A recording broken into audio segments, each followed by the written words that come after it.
Arturo Saldívar menciona que no se está militarizando al país con la reforma a la Guardia Nacional y asegura que su función es de seguridad pública que busca prevenir y perseguir los delitos. También pronuncia que los integrantes de la Guardia Nacional tienen una disciplina militar, pero no están formados con un programa militar, sino con un programa de seguridad pública. Lo primero que se dice por quienes están en contra de esta adscripción de la Guardia Nacional a la Sedena es que el país se está militarizando, más bien que ya está militarizado.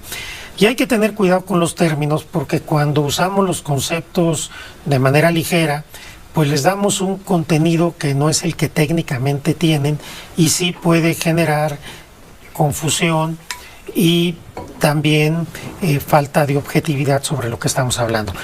Cuando se habla de militarización en toda la doctrina internacional de derechos humanos y de los órganos internacionales, se entienden dos cosas.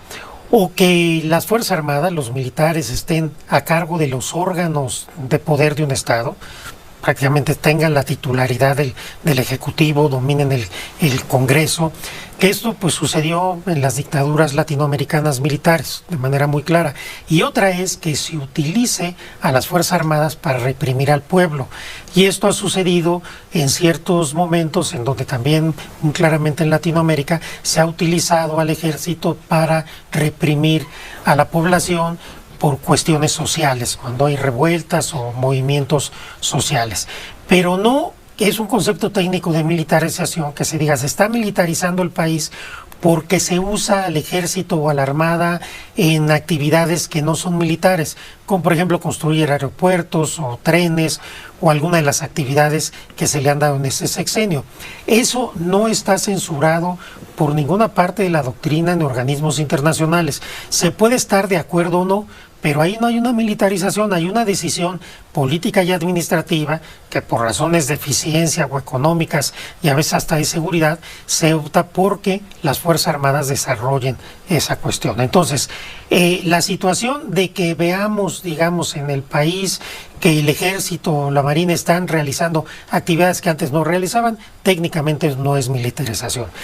Pero ¿qué pasa entonces con la Guardia Nacional? Porque incluso si la Guardia Nacional fuera militar, eso tampoco implicaría la militarización del país. Que de alguna manera lo es, ¿no? O en una muy buena proporción. Por su integración lo es. Ahí es donde yo quiero llamar la atención. De acuerdo con la doctrina de la Corte Interamericana de Derechos Humanos, cuando analizamos un cuerpo de seguridad para saber si es civil o es militar, no tenemos que ver a dónde está adscrita, ni cuál es su disciplina. Hay en todo el mundo instituciones civiles con disciplina militar, sino dos cosas. Primero, si su finalidad es de seguridad pública o es de seguridad nacional. En el caso de la Guardia Nacional, su función es de seguridad pública, es prevenir, perseguir los delitos. Segundo, la formación. Lo dice la reforma, la formación es policial. Los integrantes de la Guardia Nacional tienen una disciplina militar, pero no están formados con un programa militar, sino con un programa de seguridad pública, con un programa de policías. Su formación es de policías. Tienen que saber ser primer respondiente, ahora tendrán que aprender a investigar, aprender cómo se debe detener a las personas, cómo se coordinan tanto con la Secretaría de Seguridad como con la Fiscalía, etcétera. Entonces, técnicamente, y lo dice también la reforma, la Guardia Nacional es una institución civil con disciplina militar adscrita a la Sedena, no al Ejército, a la Sedena, que no es lo mismo, y que su finalidad y la formación de sus integrantes es policial. Y me parece que es una apuesta muy interesante porque ante el fracaso pues, de todas las estrategias que hemos tenido a lo largo del tiempo, el tener una institución que entiendo tiene cerca de 120,000 elementos, que ahora se va a hacer una apuesta muy importante en el programa y en el proyecto de seguridad que tendrá la nueva presidenta.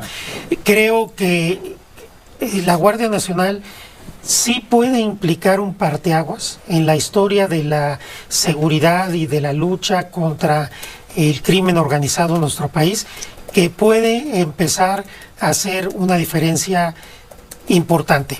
Estos 6 años fueron la construcción de la Guardia Nacional, la formación, la idea de esta Guardia Nacional. Hoy La apuesta es consolidarla, reforzarla, darle mayores elementos policiales, una preparación mucho más intensiva en ese sentido, y creo que con la coordinación que se tendrá con la Secretaría de Seguridad Ciudadana, con la Fiscalía General de la República, con las Fuerzas Armadas, que también todavía por mandato constitucional intervienen en seguridad pública, vamos a empezar a ver diferencias en los siguientes meses. El presidente AMLO argumenta que integrar la Guardia Nacional a la Sedena es la única manera de garantizar que no se corrompa como sucedió con la Policía Federal, en donde los elementos estaban colaborando con García Luna para favorecer a la delincuencia organizada, vulnerando la seguridad de los ciudadanos. Debemos tomar en cuenta que en el sexenio de Calderón fue cuando la Policía Federal se corrompió y estuvo coludida con los criminales. El expresidente prometía acabar con los cárteles y fue todo lo contrario. Hoy nuevamente AMLO busca la reforma a la Guardia Nacional para garantizar mayor seguridad. Desde que tomó el cargo como presidente de México creó la Guardia y buscó que estuviera al mando de la Sedena, pero el bloque opositor no lo permitió porque supuestamente militariza la seguridad pública. Otorga demasiado poder a las Fuerzas Armadas y sobre todo que no tienen el adiestramiento civil para desenvolverse correctamente con el público sin violar sus derechos.